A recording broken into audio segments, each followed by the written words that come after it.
The Prophet Muhammad ﷺ told us that whoever builds a mosque for Allah, Allah will build for him a similar house in Jannah. And we know the great reward that will not only be gained, but rather will fill your grave after your death.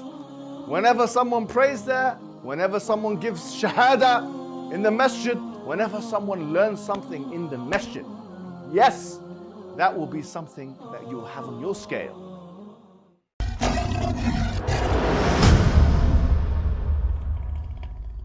Assalamu alaikum wa rahmatullahi wa barakatuh. How are you guys doing? Today we're going to be speaking a little bit, having a conversation about Iran and what we think might happen next.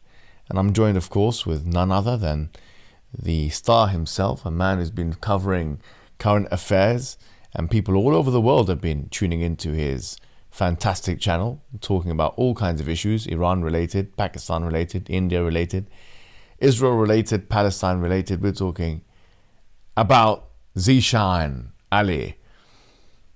How are you? Alhamdulillah. How are you doing? Thank you for that lovely introduction. Sometimes we have to say the good things, you know. Alhamdulillah. Sometimes we have to say good things. Alhamdulillah.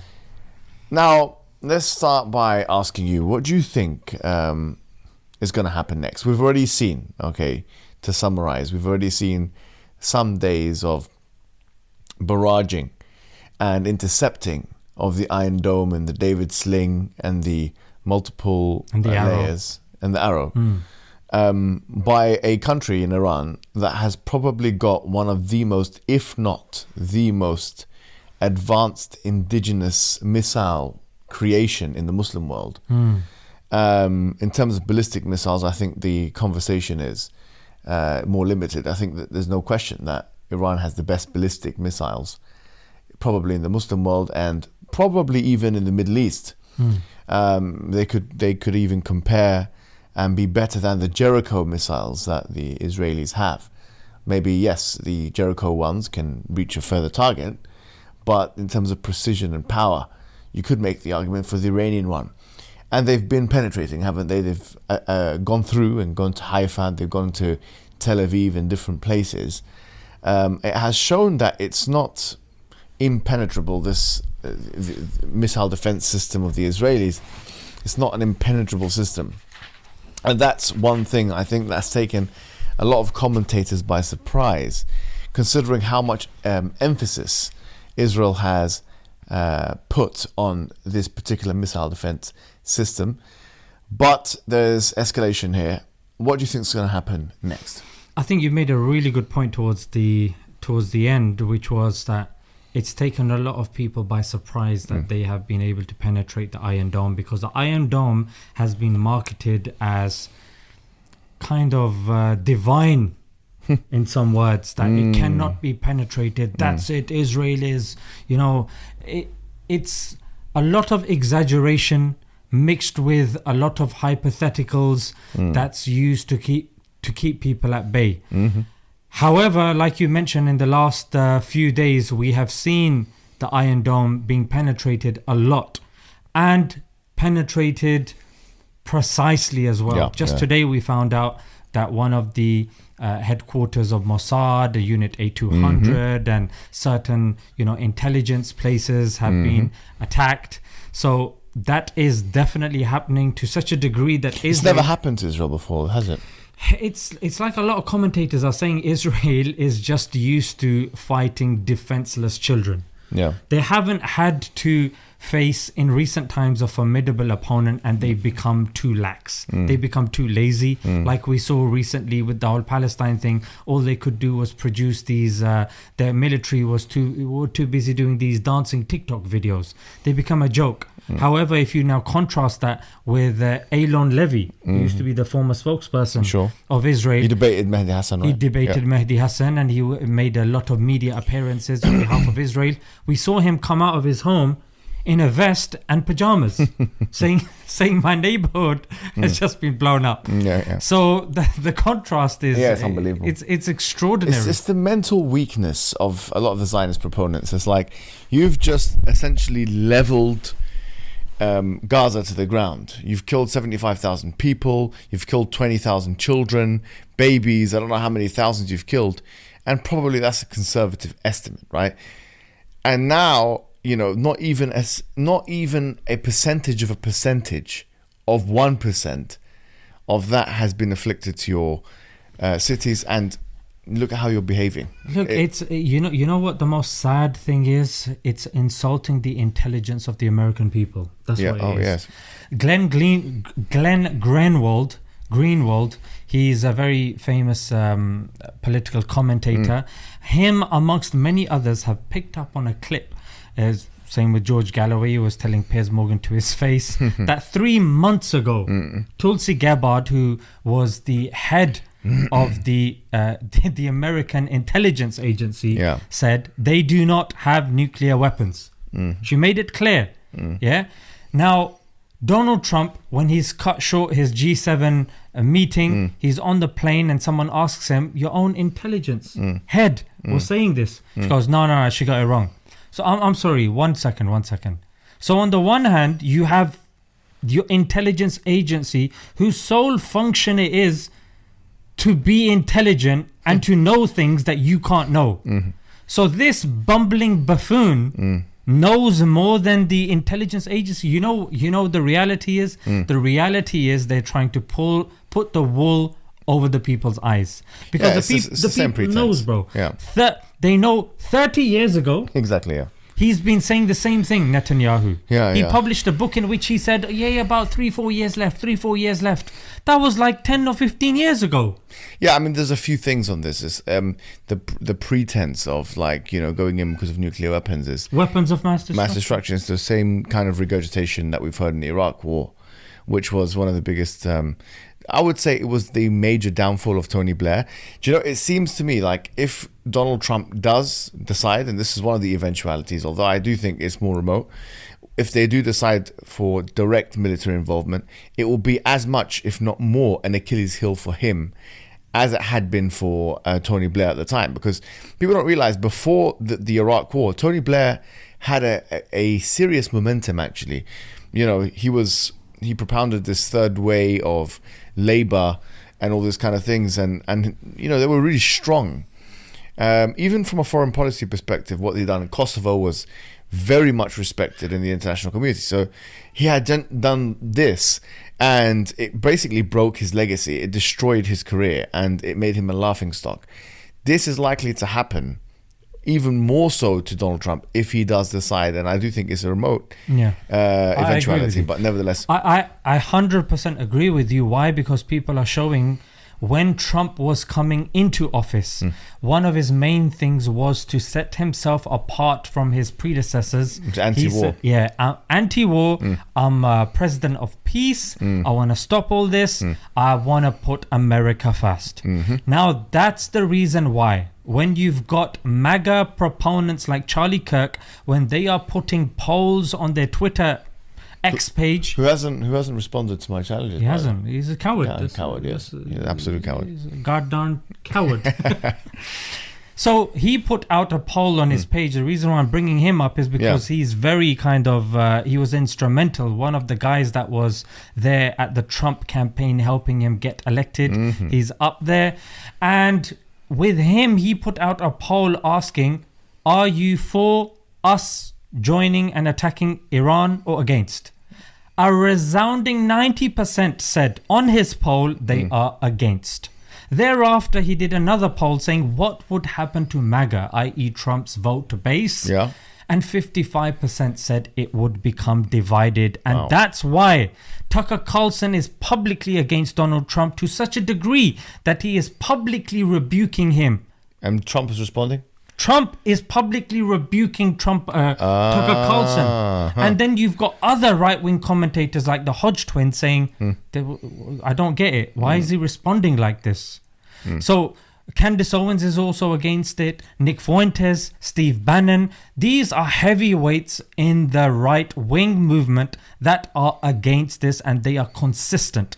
Now, Trump understands this. That's why he's losing it on X responding to Tucker Carlson and getting angry over here, losing it with Emmanuel Macron, that he's because he wants to broker a ceasefire, supposedly Macron said, and Trump is rebuking him, saying no, he doesn't know. Because Trump seems to be wanting to use this as a leverage for negotiation. I mean, a lot of people are saying, including his best friend, ex-best friend, Elon Musk, that he was on the Epstein files. Well, people are definitely questioning that someone's got something on him for somebody to do such a U-turn. And Putin, in one of his interviews, he said some American presidents are really good people until they get elected. When they get elected, then the people in the black suits come in and then everything changes. So you mentioned Putin. Okay.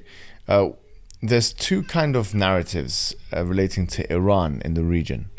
One of them is that Iran has a strong relationship with Russia and with China, and of course with Pakistan as well. But more so for our purposes here, Russia and China, two superpowers in a sense. And the other one is actually, that's an overestimated kind of thing. And in fact, Iran is quite isolated. They don't really have that much backing from China and from Russia. And so some people think that if there was kind of intervention from the United States, or things escalated to a very high level, that if not directly, indirectly, China would get involved by giving some, weaponry or something to them, as they did with Pakistan. And others say, no, they're not invested as much with Iran as they are with Pakistan. Where do you stand on this? What do you think is the correct view really on this? So when it comes to Iran, what's very important to understand is America, their attention, if you look in the last 3-4 months, has been on China. Let's ban TikTok. Let's ban Huawei. Let's put tariffs on them. Then they were the tariff wars. And then they keep bringing up Taiwan and these disputed regions. So America is hell-bent on making China's life miserable. Yeah. On the other hand, you've got America and the European bloc that's hell-bent on making Russia's life miserable. If now something else is happening that's taking their attention away from that, it makes sense for Russia and China to assist in that diversion, to drain the resources of their opponents as well as their time and efforts, so it gives them enough time and opportunity to regroup and re-strategize. So they definitely will be happening. However, when it comes to economy and stuff like that, China is heavily reliant upon Western values and companies. Like people are saying BlackRock and these are Vanguard, and these companies are heavily invested in China and they influence China significantly. So if China was to do something, they would have to do it underground, otherwise it would fare consequences, and consequences would result. And if China was to help anybody, as blatantly, they would have helped Russia. So, but people know that they are supporting Russia underground. But I mean, realistically speaking, they have to help Iran because Iran, China, Russia are the counter power to America. So definitely, I believe they'd be assisting them in some means. It's not going to be as overt and as obvious as possible. But then let's see, because only time. What would be will really different tell. with like Iran and Iraq? So if Iran is so instrumental, why did these great powers allow Iraq to be overrun by the United States and not have a similar kind of dealing with them? That's a good point. But at that time, I don't think China and Russia were getting the pressure that they are getting today. Okay. From half of the globe. I mean, what Russia's been put through, what China is being put through. China knows. I mean, you've got documentaries done by John Pilger that are showing that there is a noose of American bases around China. China should know that there is something impending. And that's why they are very kind of cautious with Pakistan as the, utilizing them as a counterbalance.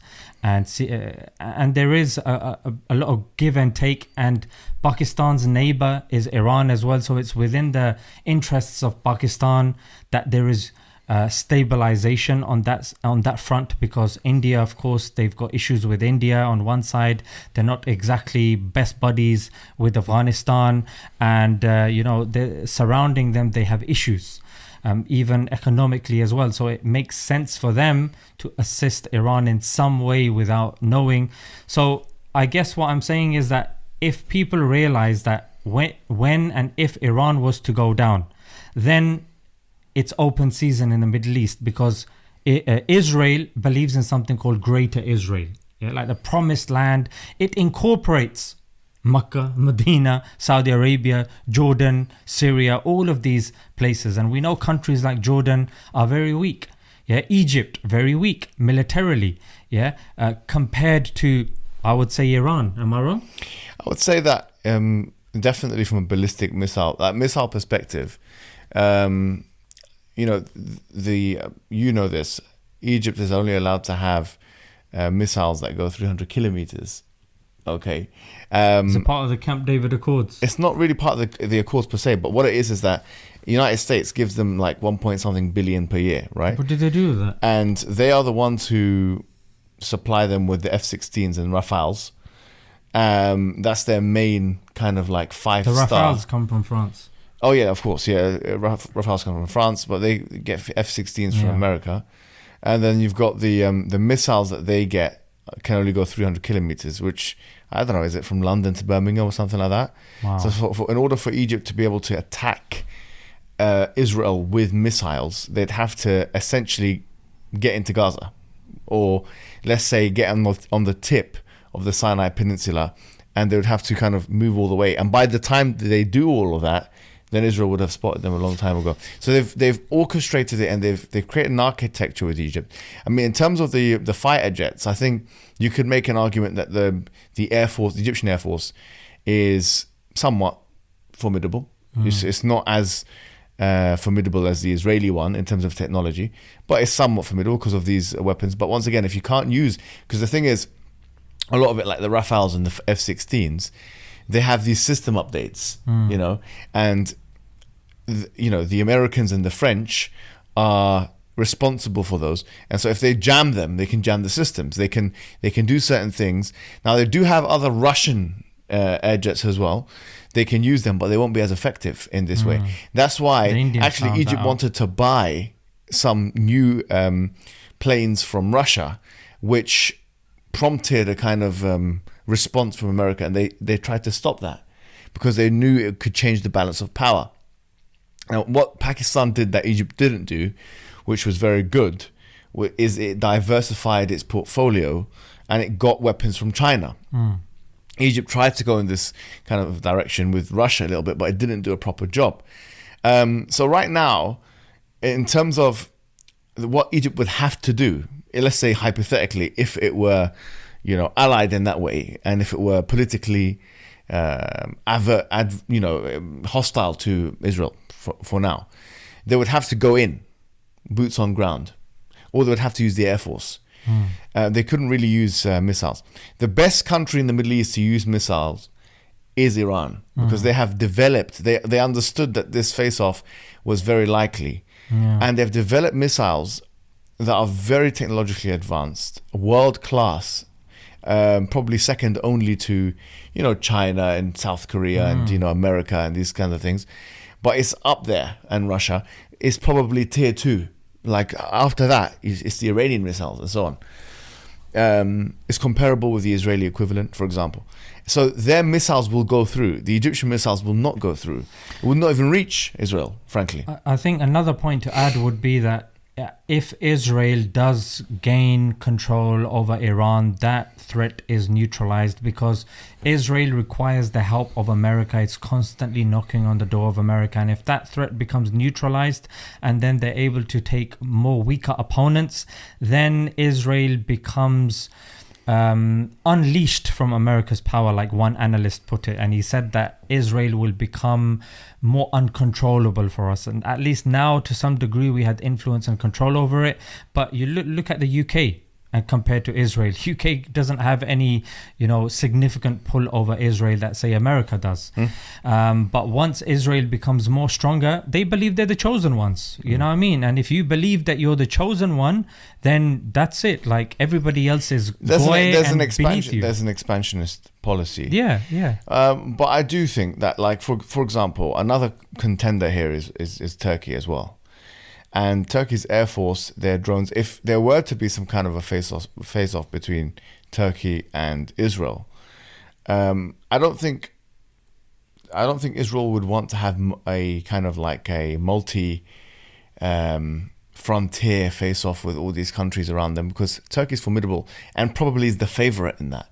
Like in terms of, because where would the war take place? It would take place over the sea. It wouldn't take place on the land with Turkey. They'd meet on the sea, and it's. But Turkey is very restricted. Like the Awam, the people know what happened in Syria, and and that's another place it could take place. I mean, Turkey can go into Syria, and they can go through the Golan as well. So I mean, look. I think they realize. Look, this is the first time Israel has been punched by a heavyweight. It's a heavyweight power that's been fighting lightweights all its time. Hamas is a militia group. It's unbelievable that they're even in the fight for this long. It's unbelievable. It's shocking that 2 years on, Hamas is even in the fight. And I'm seeing in Al-Jazeera Arabic, they're shooting down or they're blowing up tanks and stuff like that. They're sniping people. I'm not sure if you've seen those videos. But how can they still be doing this, after 2 years? This is a militia group. This is homemade equipment.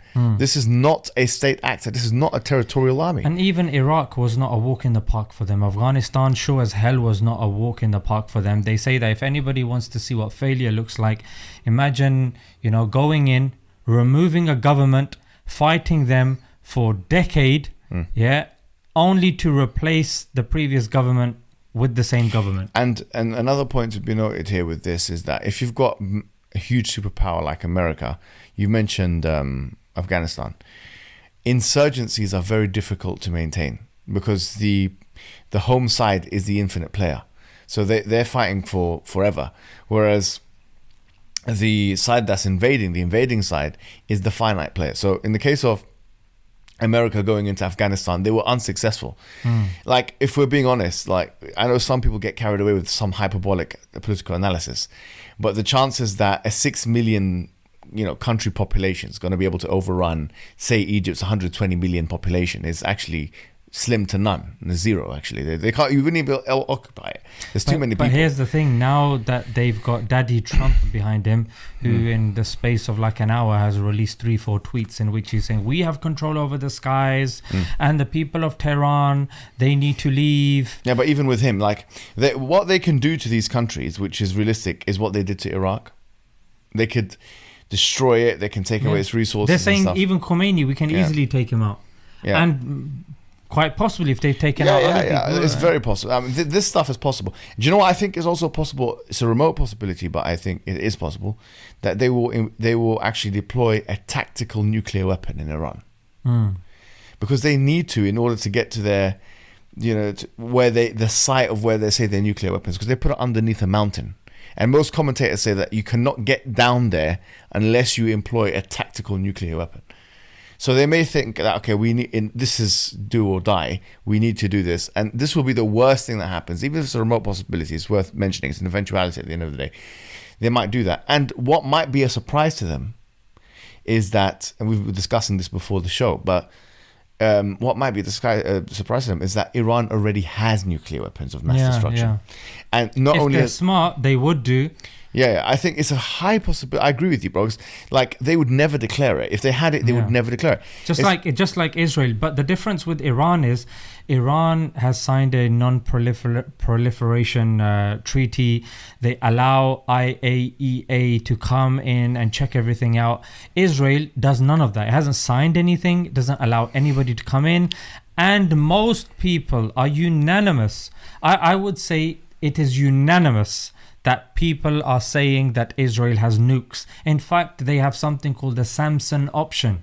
How do you have the Samson option that's predicated on nukes if you're saying with the other cheek you don't have nukes? It's a contradiction.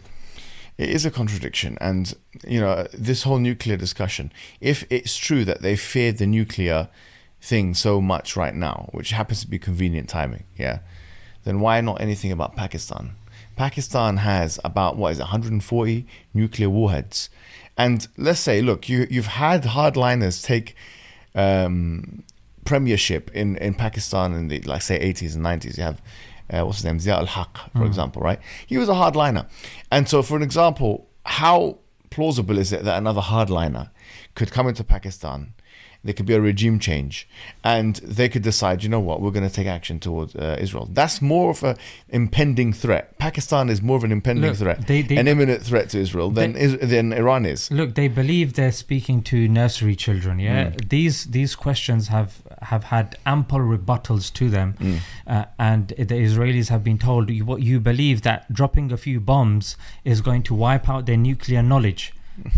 Is this what you're having us believe? Then they have to keep modifying their answers because they don't believe that the people are talking back and they're challenging us. It's true. We thought we owned all your Congress people. No, you're right. But then they're switching it now and they're saying no, of course we can't wipe out the knowledge of the nuclear weapons, and of course we can't, but even if we set them back a little, but that's not the pretense that you've gone in with. And now what they're saying is, and that's why Netanyahu is addressing Iran, the Iranian people saying, we want to remove your regime. We want a regime change.